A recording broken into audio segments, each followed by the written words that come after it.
So today I want to sell a really small and simple device. It's really not even rocket science, but it's an idea that I feel is long overdue.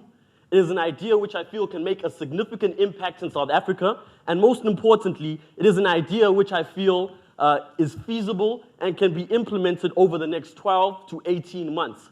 So the inefficiency that I identified is the consumption of electricity from your household geyser, which we know accounts for roughly 50% of your electricity bill. Now, if you cannot afford to have an electronic geyser switch timer installed, you're going to have to turn this thing off manually. You'll normally see when you're watching Generations or Issy Dingo, a sign will come up and say, between 9 to 5, turn off your geyser, da-da-da-da-da. But the problem with that is, of course, people are lazy, and it's just a hassle for you to remind yourself every single day to turn your geyser off and on. So my solution is a very small, a very simple lithium battery-powered geyser switch timer, which you would stick directly over your geyser switch circuit breaker, your individual geyser switch, and it would manually turn your geyser off and on. All you need to do to make this work is attach double-sided tape to your switch knob and to attach your switch knob to your flicker, and it would just flick it up and down at timed intervals. So to give you a bit of intuition as to into how it would kind of work, here is a clip. Oh no. Can you press play there? Just for 30 seconds. Just go down, scroll it down.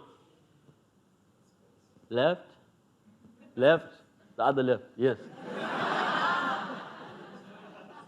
Yes, no.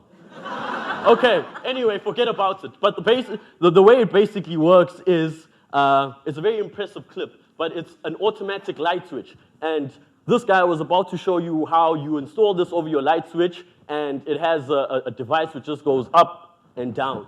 And it's very cheap. In America, it retails for about $30, but it's more complex than the one that I have. Now, the closest competitor, surprisingly, that functionality hasn't made it into South Africa.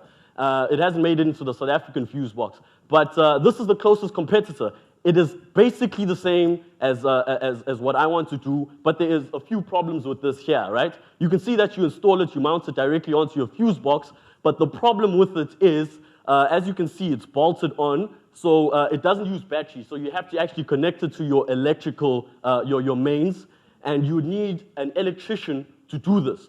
Now, my design is the one you see at the bottom. It will literally take 2 minutes to install. It'll be battery powered, and there's no wiring involved. You don't need to touch wires. You don't need to, use the wooden spoon approach and try to avoid getting electrified.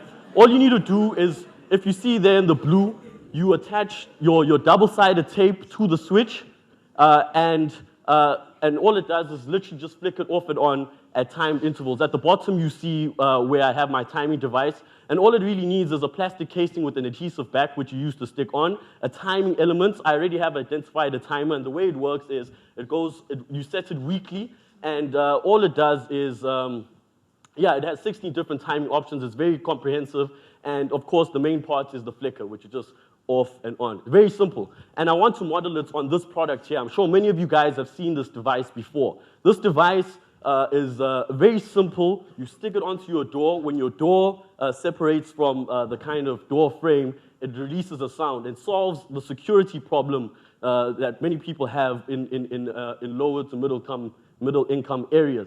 And that's exactly what I want to model my product on, like giving people a simple solution that they can all take. So as you can see, my market would be low to middle income families with, before I get there, low to middle income families with low to middle income families and students in South Africa.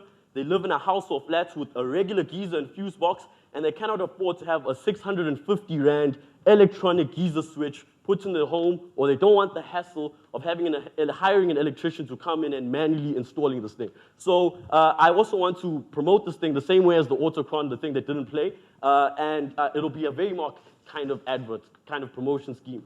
And I beat my competitors because I have the functionality, I will have the sleek design, and most importantly, I will have a very good price. I want this to retail at a very cheap price. There are not a lot of parts involved. It's small. It'll be under 150 grams. And I want this to go for around 50 to 100 Rand. Most importantly, I want to manufacture this so the over the next 4 months, I will do the kind of design, copywriting, make sure it meets SABS and ESCOM regulations, and register the company. Make sure that my design is fantastic. Next of it, I want to make sure that I have the cheap kind of suppliers identified. Make sure that the 3 elements that you saw go into this thing can be found at the cheapest price, and make sure the shipment logistics are put in place. Is it time? Almost? Thank you.